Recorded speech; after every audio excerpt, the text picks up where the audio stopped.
Well, it's been an eventful week for New Jersey Governor Chris Christie. A video of him talking about addiction went viral on the internet, and polls show him gaining traction in New Hampshire, where he's been campaigning intensely.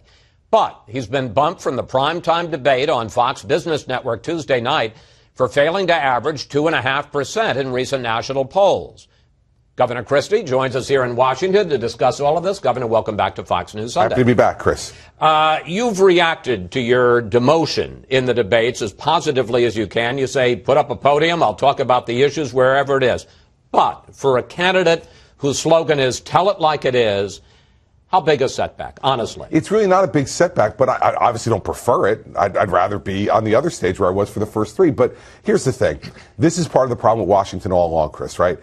Everybody's looking at polls rather than talking about principles. And our campaign's about talking about the principles that we really believe in. And if we had less of that in Washington, D.C., we'd have a much more effective government. And I'm just going to keep being who I am. The telling like it is part is me being myself, saying what I mean and meaning what I say. That's what I'll do on the stage Tuesday night in Milwaukee. And the next day I'll go to Iowa and just keep doing it, keep working. But there are some practicalities. At the end of September, your cash on hand for the third quarter was $1.4 million, which is not a lot of money.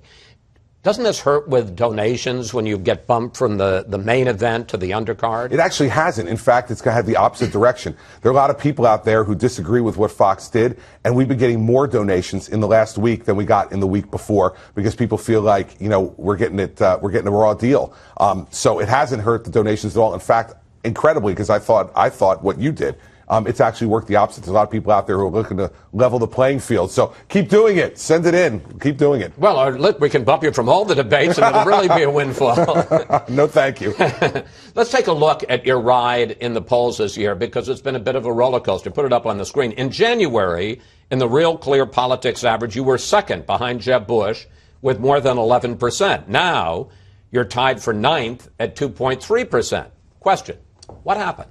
You know, it's hard to tell. I mean, campaigns are something that really changed from week to week to week, as we've seen. In that poll, there was no Donald Trump at that point. That makes a big difference, and since he's been in first place in the national polls. But what really matters is what's happening in New Hampshire and Iowa. And that's what you know from covering campaigns for a long time. National polls at this time had Rudy Giuliani ahead in 2007, had Herman Cain ahead in 2011. That doesn't really matter. What matters is what's going to happen in New Hampshire and Iowa. We feel great momentum in New Hampshire and in Iowa both. Our numbers tripled in Iowa. Our numbers have quadrupled in New Hampshire. And so we're just going to go there and go to work and let people hear about the things we care about. Now, I'm going to talk about New Hampshire in a second, but you brought up Trump. You know, there's sort of this armchair idea analysis. Well, you were going to be the larger-than-life, forgive me, bombastic guy out on the stage, tell it like it is, and that Trump has kind of filled that space, and that has diminished you. Do you think there's some truth to that? I don't know. I think we'll only know that after we read, the books afterwards, and then we'll know exactly what that was. But now we don't know. I'll tell you what we do know is that the American people are really concerned about where this government is headed. They hate the fact that we're getting walked on around the world, and they want a strong, decisive president who will tell it like it is and mean what he says and says what he means, and that's the kind of president they're going to get in me. Okay, last poll question. The one place where you are showing some real life is, as you said, in New Hampshire, where in a recent poll you're now in fifth place with 8%, and as you say, that's a big increase. Is it fair to say it's New Hampshire or bust for you? No, because I think we're going to compete in Iowa as well, Chris. But I think for any of the candidates, if you don't do well in Iowa and New Hampshire, your campaign's going to be in trouble. So you got to do well, and that's what we're going to do. A video. Talk about things that we were just saying beforehand that you didn't expect. A video went viral this week. Millions of people have watched it, of you talking about criminal justice, more treatment than imprisonment for people that suffer from drug addiction. And you talked especially about a friend of yours who suffered from this. Here's a clip. When I sat there as the governor of New Jersey at his funeral and looked across the pew at his three daughters sobbing because their dad is gone, there but for the grace of God go I. It can happen to anyone. And so we need to start treating people in this country, not jailing them. What's your larger point? My larger point, Chris, is that this is a disease. And for people who are committing violent acts or who are dealing drugs, they need to go to prison because they're putting this poison into our neighborhoods and they're committing violent acts to do it.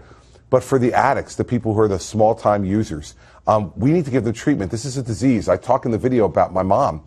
My mom was addicted to cigarettes, and she smoked for 55 years and died of lung cancer. When she got diagnosed with lung cancer, Chris, no one said, don't treat her. She's getting what she deserved. We need to think differently about this, but it's also why I'm opposed to drug legalization. We can't have more of this. We have to have less of it, and we can't be sending mixed signals. And I'll tell you one thing quickly. I was outside a town hall meeting in Hanover that I was having this past Friday night. There was a couple standing out there with their dog. I went up and said hello to them. They said, Governor, we wanted to come here and say we saw your video. I want to thank you for talking about this. We lost our son a week ago today, 23 years old from a heroin overdose. His sister goes to school up here. We're here as a family grieving together. But I wanted to come over here when I heard you were here to say thank you because we need someone to talk about this. We don't want our son to have died in vain. This is happening in families all over America, Chris, and we need to get a hold of it because if we don't, it's going to ruin the fabric of our society. All right. But critics note that you have opposed building more state drug treatment centers in New Jersey, and they note that in 2013, only 10% of people seeking drug treatment in New Jersey could be accommodated, that there were beds for them. And they also know, critics do, that you want to repeal Obamacare, which has expanded insurance coverage for people with mental health problems or with substance abuse problems. Isn't there a contradiction there? No, a few things. First off, more people are getting drug treatment today in New Jersey than ever before. We have 21 drug courts in all 21 of our counties. Second, I want to see the private sector. In fairness, that started before you were governor. Oh, no, excuse me. There were only 3 drug courts in New Jersey when I started as governor. They're now 21. Okay, so it started, but it started at the level of 3. I changed the law to expand it to have drug courts in every county in my state.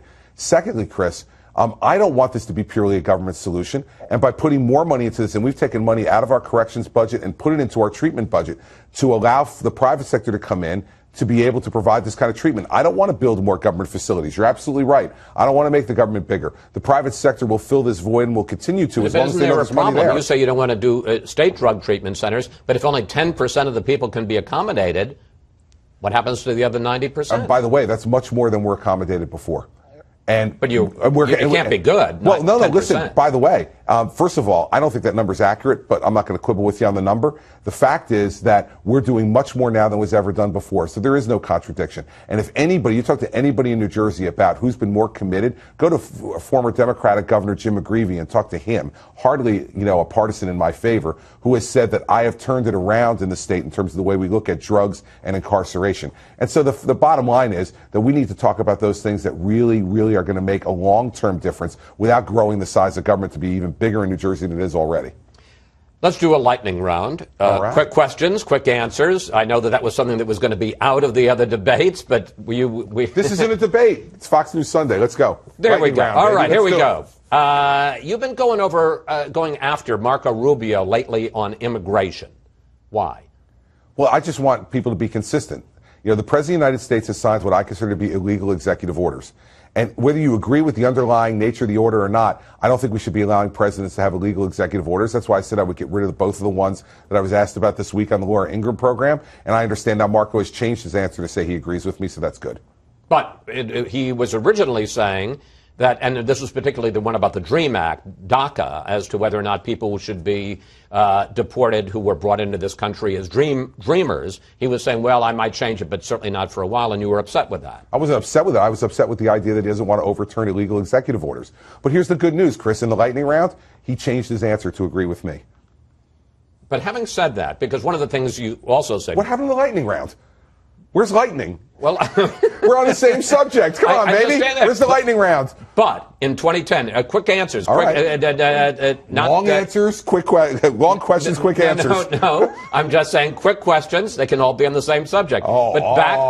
Back in 2010, you supported a path to citizenship. So if he has flipped on it, and you criticized him for flipping, haven't you flipped also? I didn't criticize him for flipping. What I criticized him for was being supportive of illegal executive orders. In fairness, you said. I can't keep up with where he is on immigration. Well, I can't keep up with where he is on immigration because he said he's against illegal executive orders. Then he says, but with this one, I wouldn't change it. The point is, the president has engaged in illegal executive orders. I'm a law and order guy. I believe that you got to follow the law, and you should follow the law. And I'm glad that Marco has changed his position to agree with the fact that as president, we should enforce the law. And what about your flip on path to citizenship. By the way, I learned over the course of time in my state, in interacting with these folks, that we need to do it differently, and we need to allow for a lot different than what we talked about back in 2010. We're back on lightning round rules. All right, President Obama rejected the Keystone Pipeline on Friday after 7 years of study. He says it would undercut our global leadership on fighting climate change. Interesting. The president's interested in global leadership, and the only thing he's interested in global leadership on is a radical environmental liberal policy, which is what he's doing. Did anybody think for the last 7 years he was ever going to approve it, despite the fact that his State Department said it wouldn't have a big environmental impact, and so did his EPA administrator? This president is a radical environmental liberal. And when I'm president, we'll build the Keystone Pipeline if the Canadians are still interested. You say that you support free trade, but you've already come out against the president's Pacific Trade Agreement, which would eliminate 18,000 tariffs on U.S. exports. Why isn't that a good thing? I don't trust this president to negotiate any deal after I saw the Iranian deal. And that's what my answer was, is that I don't trust this president to negotiate any deal. I wouldn't let this president buy me a car. That's how bad a negotiator he is. So I will not support TPP as negotiated by this president, because I am convinced it'll be just as bad as the Iranian nuclear deal.